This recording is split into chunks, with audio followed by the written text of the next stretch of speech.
noite a todos.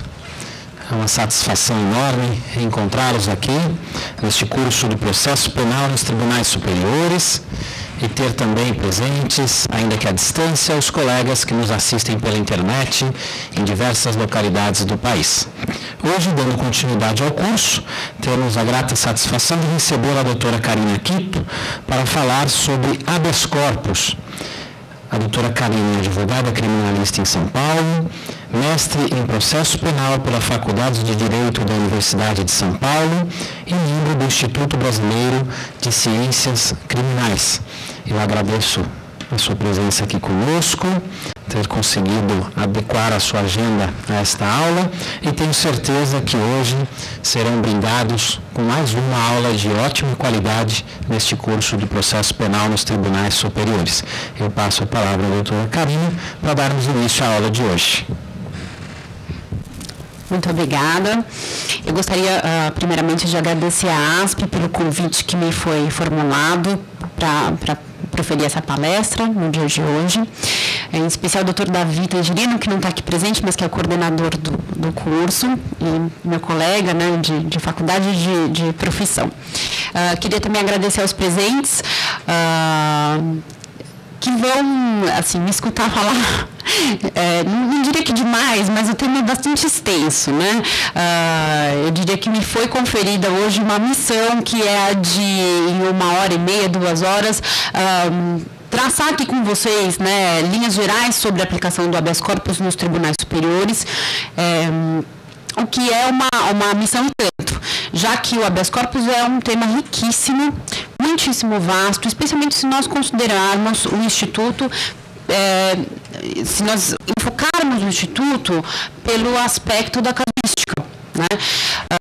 Então, o que eu gostaria primeiramente de pontuar é que, até mesmo por conta da exiguidade do tempo que a gente tem, que a gente tem hoje aqui para tratar desse assunto, a proposta que eu faço a vocês na aula de hoje é para que nós enfoquemos, né, o tratamento do habeas corpus sobre um aspecto que é de uma análise estritamente processual do Instituto, e um aspecto para que a gente faça um enfoque processual e sistemático desse Instituto, de modo que, né, nessa análise, a gente possa ir pontuando as principais questões relativas à aplicação desse remédio constitucional nos tribunais, né. Eu não vou tratar aqui hoje, propositalmente, né, da casuística, das hipóteses de cabimento para diversas legalidades que se pode combater por meio do Instituto. Eu vou tratar especificamente desse assunto, porque senão a gente não concluiria a aula, tá? Então, a proposta é a gente fazer essa análise e, no decorrer dela, irmos pontuando algumas questões de suma importância no que diz respeito à aplicação do HC, tanto no Supremo quanto no Superior Tribunal de Justiça. Bom, primeiramente, eu gostaria de iniciar essa exposição traçando aqui algumas linhas a respeito da origem e do desenvolvimento histórico desse instituto no direito brasileiro.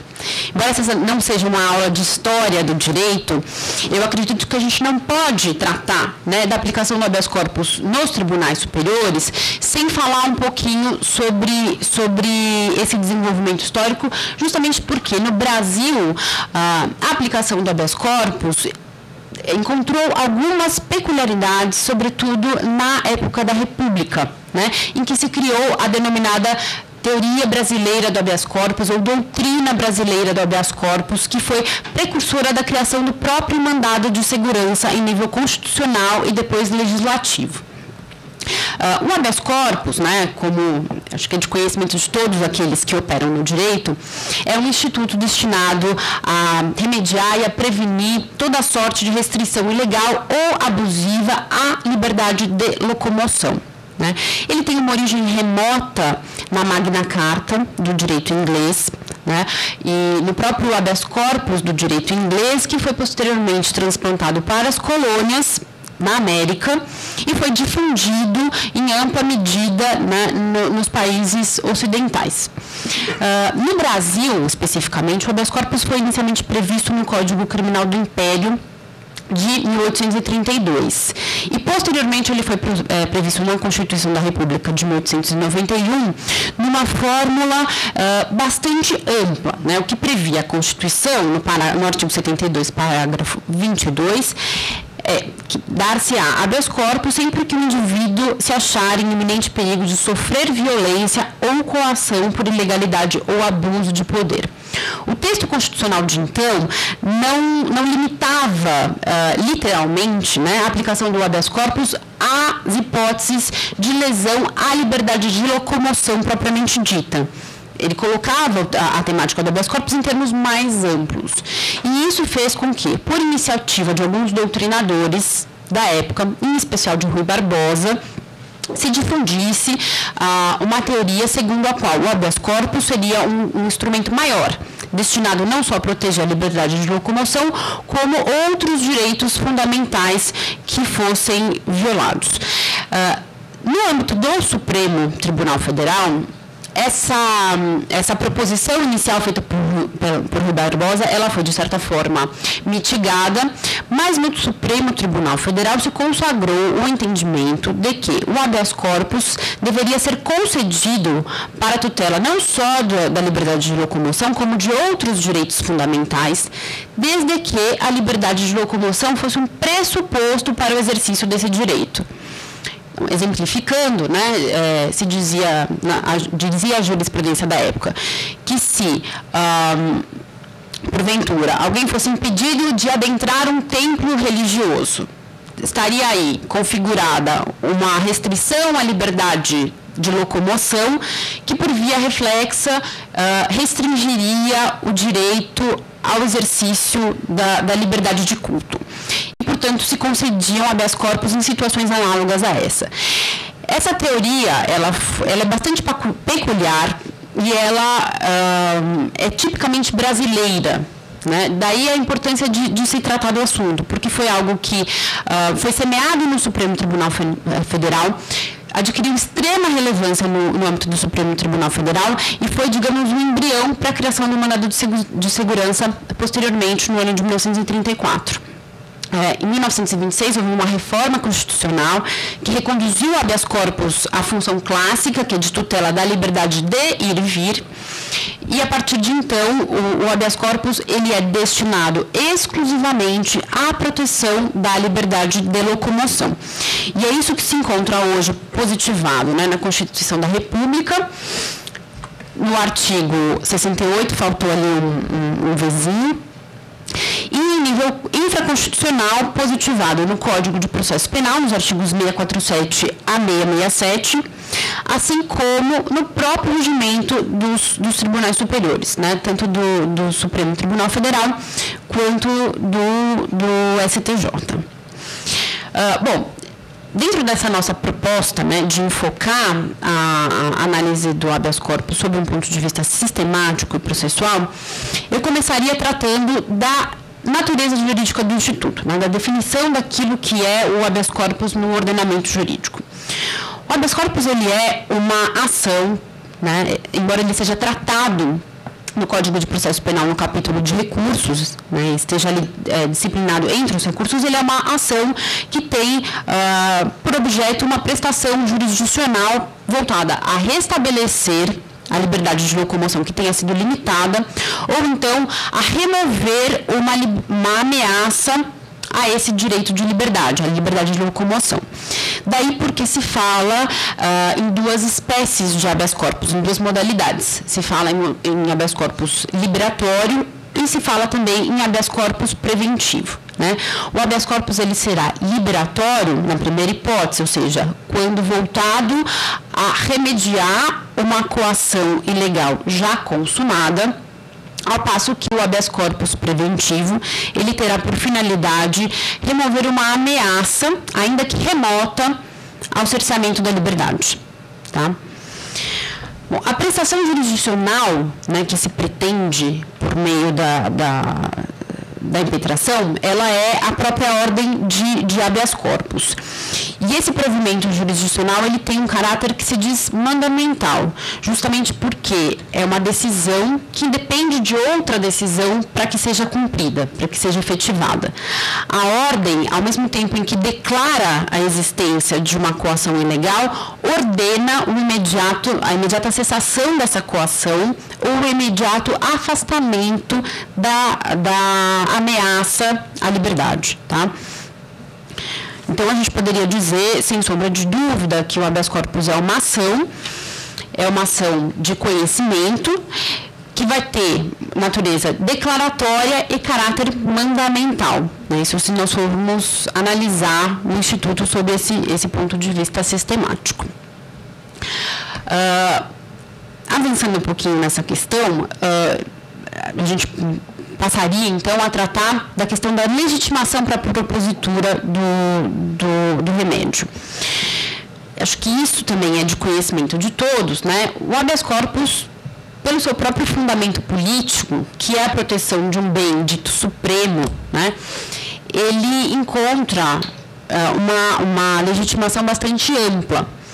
O artigo 654 do Código de Processo Penal, que disciplina o tema, prevê que o habeas corpus pode ser impetrado por qualquer pessoa, independente de qualquer qualificação especial, né, ou por representante do Ministério Público em favor de outro alguém que se vir sujeito a uma coação ilegal da sua liberdade, ou ameaçado, né, em sua liberdade de locomoção. É uma ação, portanto, que se diz ação popular, de legitimação bastante ampla. Essa mesma disposição contida no artigo 654 do Código de Processo Penal, ela é repetida no regimento interno do Supremo Tribunal Federal, no artigo 189, portanto, no que diz respeito à legitimação ativa para a impetração do writ. O que acaba por ocorrer, né, por conta dessa previsão legal, é justamente uma distinção, né, entre as figuras de impetrante e paciente. Né. O habeas corpus, então, ele vai encerrar, na maioria das vezes, aquilo que a gente chama de fenômeno de substituição processual. Por quê? Porque se legitima alguém que não é propriamente o titular do direito para postulá-lo em juízo em nome de uma terceira pessoa, essa sim, aquela que vem sendo, que tem o seu direito violado por ato de agente estatal, de autoridade pública ou até mesmo de particular, porque a gente vai ver que o habeas corpus ele pode ser impetrado em todas essas situações. Então, o que acontece é um fenômeno, processualmente falando, de substituição processual. Embora exista, né, essa questão da substituição processual, isso não significa dizer que o paciente fica alijado da participação nessa ação de habeas corpus. Conquanto não seja ele o impetrante no mais das vezes, porque às vezes podem coincidir as figuras, né? O próprio paciente pode ser o impetrante da ordem, mas não coincidindo, né, a figuras de paciente e impetrante, o paciente ele não fica de todo alijado da participação. É recomendável até que ele participe. E pode participar em que situações e de que forma que se afere essa questão. O habeas corpus, ele não é de ser conhecido se não houver uma certa convergência de interesses. Trocando em miúdos, se o paciente se opuser à impetração da ordem, embora ela tenha sido regularmente ajuizada, ela não é de ser conhecida por falta de interesse de agir. Então, esse fenômeno da substituição processual não se opera aqui, na questão do habeas corpus, como se verifica no processo civil, em que há uma substituição e o titular do direito sequer participa. O paciente pode manifestar, por exemplo, a discordância com a impetração da ordem e, nesse caso, a ordem não é de ser conhecida. Essa questão ela não está positivada no Código de Processo Penal, ela não vem prevista no procedimento do habeas corpus no Código de Processo Penal, mas ela é tratada, no entanto, nos regimentos internos, tanto do Supremo Tribunal Federal quanto do Superior Tribunal de Justiça. Tá? A gente verifica, por exemplo, no regimento interno do Superior Tribunal de Justiça, no artigo 202, parágrafo 2º, né, que existe esta previsão, e da mesma forma no artigo 192, parágrafo 3º do regimento interno do Supremo Tribunal Federal. Ou seja, e não havendo, né, concordância do paciente com a impetração, a ordem sequer chega a ser conhecida.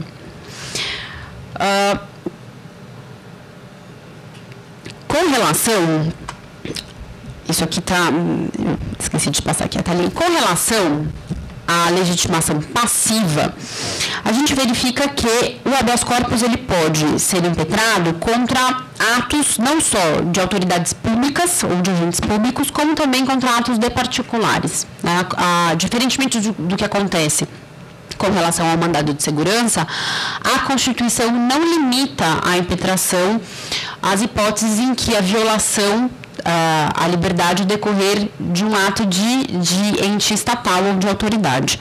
Portanto, os atos de particulares estão abrangidos aí na esfera de cabimento do habeas corpus também.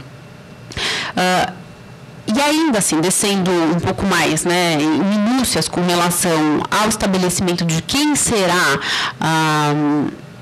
o legitimado passivo nessa ação de habeas corpus, a gente precisa analisar, de certo, a previsão contida no artigo 653 do Código de Processo Penal, que prevê justamente a condenação em custas da autoridade que, por má-fé ou evidente abuso de poder, tiver determinado a coação. Né? A redação desse artigo encerra justamente a ideia de que é a autoridade individualmente considerada que se considera legitimado passivo na ação, e não, digamos, o ente estatal a qual ela pertença ou o próprio Estado.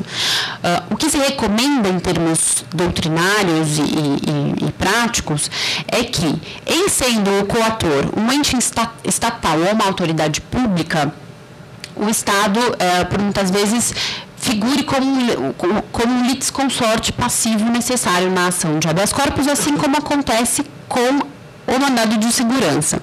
Mas a gente pode considerar que é a autoridade coatora individualmente considerada o legitimado passivo nesta ação. Bom, avançando um pouquinho, acho que agora para uma parte um pouco mais, digamos, crucial, né, dessa explanação, nós começamos então a tratar da questão do cabimento do habeas corpus. E o cabimento, ele é assim, intrinsecamente relacionado com a questão do interesse de agir, se nós formos enfocar aqui as condições da ação, considerando a premissa estabelecida de que o habeas corpus tem natureza de ação. Né? O cabimento ele se determina, portanto, em função do interesse de agir em ambas as modalidades, né? Necessidade e adequação.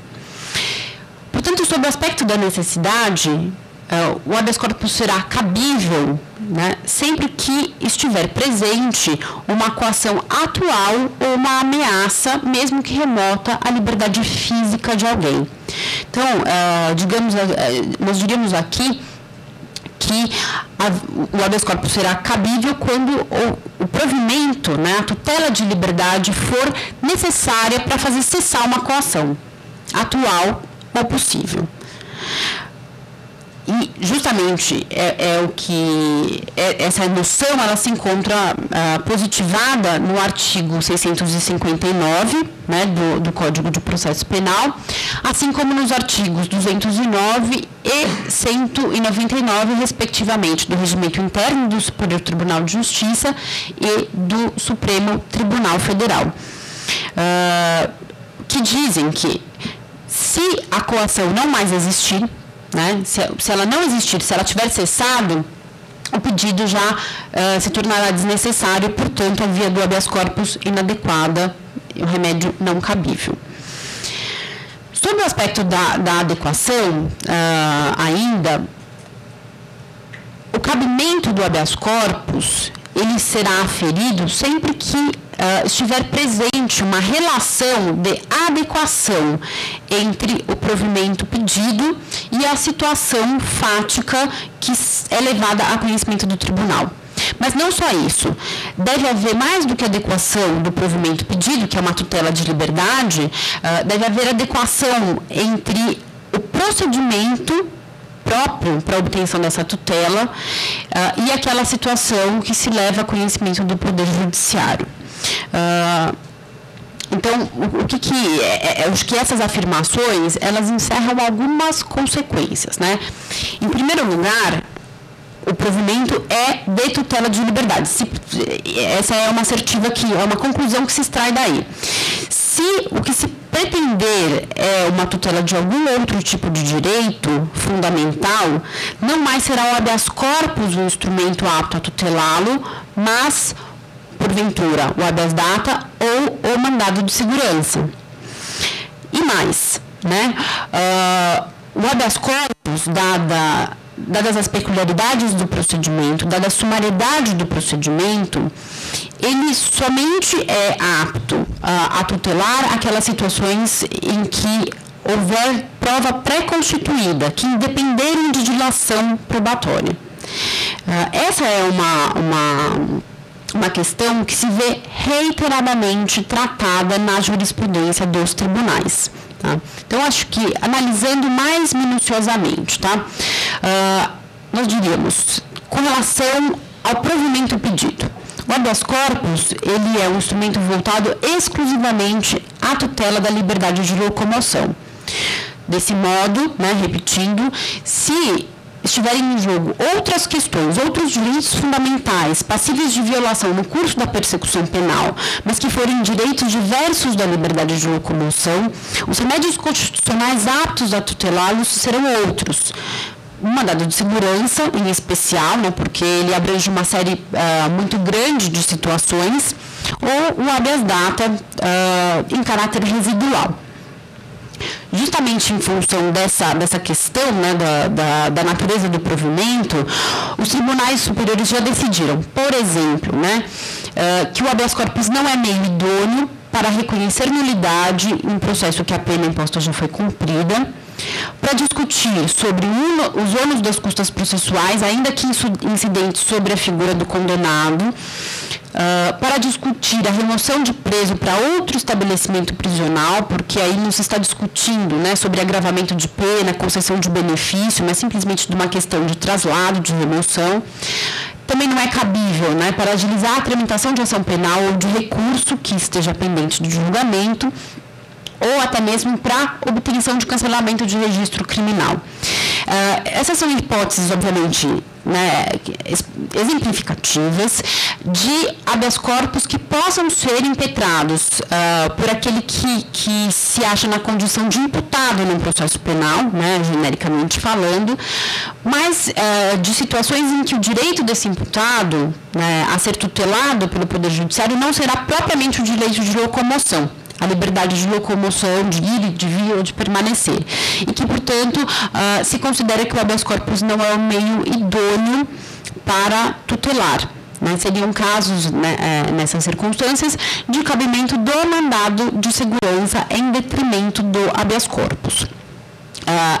Nessas hipóteses, eu acredito, fica bastante clara a distinção do cabimento de uma figura e de outra, né, de mandado de segurança e de habeas corpus.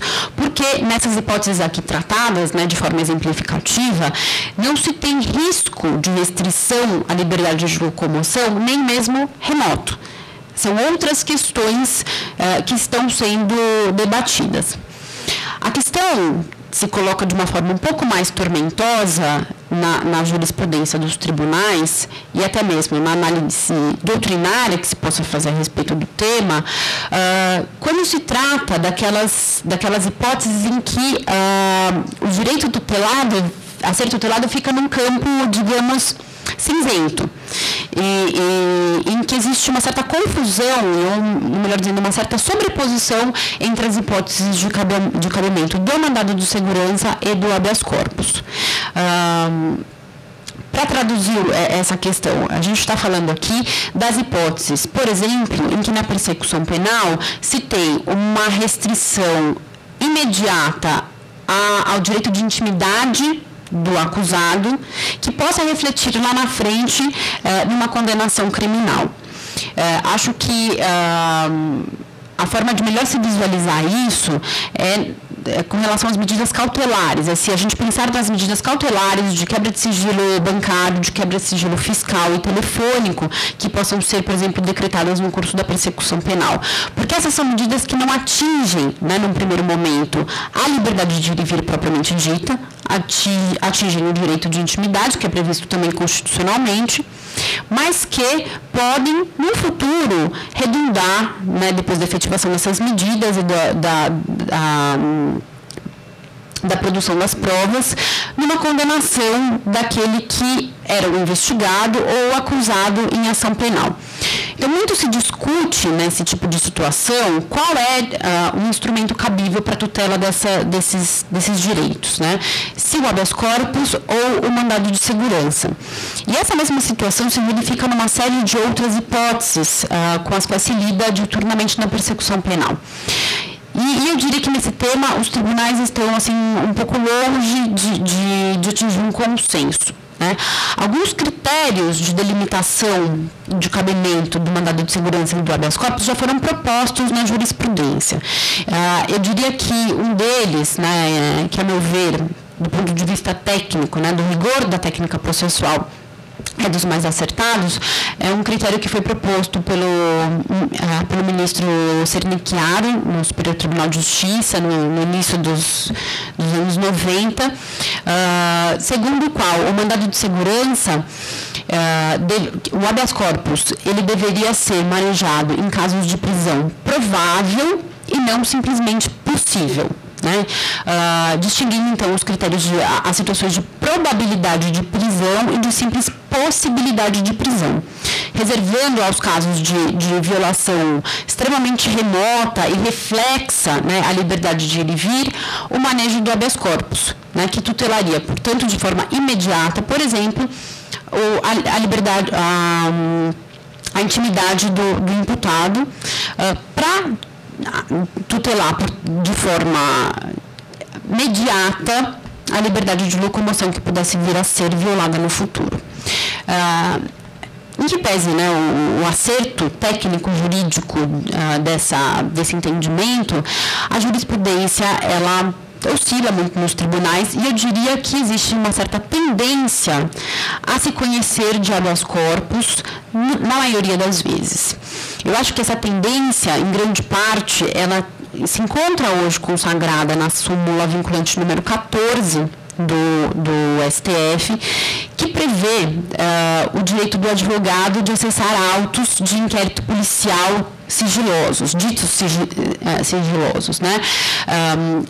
A discussão a respeito que levou à edição dessa súmula, é necessário que se diga, ela foi toda precedida pela impetração de uma série de habeas corpus, visando a assegurar um direito que é de forma imediata do advogado e de forma reflexa do seu cliente, que é o imputado na persecução penal. Muitos mandados de segurança foram impetrados no início dessa década, porque se tornou uma prática bastante corriqueira no âmbito da polícia judiciária se negar a vista de inquérito policial a advogado constituído em autos de inquérito ou até mesmo no Ministério Público em autos daquilo que se diz procedimento criminal diverso. Esses mandados de segurança se mostraram, no mais das vezes, ineficazes. Nem sempre foram os mandados de segurança que levaram os tribunais a decidir favoravelmente a esse direito que é consagrado no Estatuto da OAB. O que se verificou na discussão que levou à edição da súmula foi que os habeas corpus impetrados, visando a assegurar o direito de defesa desde a etapa da persecução penal, que foram esses instrumentos que em si garantiram a efetividade do direito de defesa e de forma imediata da liberdade de locomoção. Então, acho que a partir da edição dessa súmula número 14, dessa súmula vinculante 14 do STF, se tem uma orientação, né, acho que francamente majoritária nos tribunais, embora não haja, volto a dizer, um consenso ou um critério claramente estabelecido, né, quanto às hipóteses de impetração de um e de outro remédio constitucional, mas existe a partir dessa edição uma tendência francamente majoritária a se aceitar os habeas corpus de uma forma mais ampla, sempre que forem tutelados, sempre que forem impetrados para tutelar direitos do imputado, seja ele investigado ou acusado, ainda que esses direitos não sejam imediatamente afetos ou relacionados com a liberdade, ainda que esse direito não seja, né, a liberdade propriamente dita, a liberdade de locomoção num primeiro momento. Então, acho que isso é importante dizer. Agora, o que eu acho que também é necessário pontuar é que nós, advogados, operadores do direito em geral, fazemos uma crítica ao formalismo que, por vezes, os tribunais têm na resolução dessa questão. E é necessário dizer que esse formalismo não justifica, por exemplo, o não conhecimento de mandados de segurança que são impetrados, digamos, em lugar de habeas corpus, porquanto é plenamente aceitável a conversão de uma medida na outra. Se os tribunais, se existe no Código de Processo Penal e no regimento interno dos tribunais previsão para que até mesmo se conceda habeas corpus de ofício, né, independente de provocação do impetrante ou do próprio paciente, ou de quem quer que seja, não haveria razão técnico-jurídica para que não se convertesse eventual mandado de segurança, digamos, erroneamente impetrado em lugar de habeas corpus, para que não se processasse essa medida como se habeas corpus fosse. Eu sei que minha aula não é de mandado de segurança, mas acho que é necessário dizer que o contrário talvez não fosse possível, né? Já que a legitimação do mandado de segurança ela é mais estreita que a do habeas corpus, né? A impetração de mandado de segurança depende de capacidade postulatória de quem o faz e de procuração, né, do titular do direito para quem vai impetrar o mandado de segurança em seu nome, diferentemente do que acontece com o habeas corpus. E o mandado de segurança também comporta uma limitação que é a do prazo decadencial, né, que embora tenha constitucionalidade duvidosa, ela não deixa de ser uma limitação à impetração, ou seja, se a impetração não ocorrer naquele prazo de 120 dias, que é hoje previsto na lei de mandado de segurança, não se pode conhecer desse remédio. E essa mesma limitação não se verifica com relação ao habeas corpus, que pode ser impetrado a qualquer tempo. Então, talvez não seja possível, né, a conversão do mandado de segurança em habeas corpus, mas nada obsta que o exercício contrário seja realizado, ou seja, que se converta esse processo como habeas corpus, o mandado de segurança que o tribunal considere erroneamente impetrado. Isso porque, assim,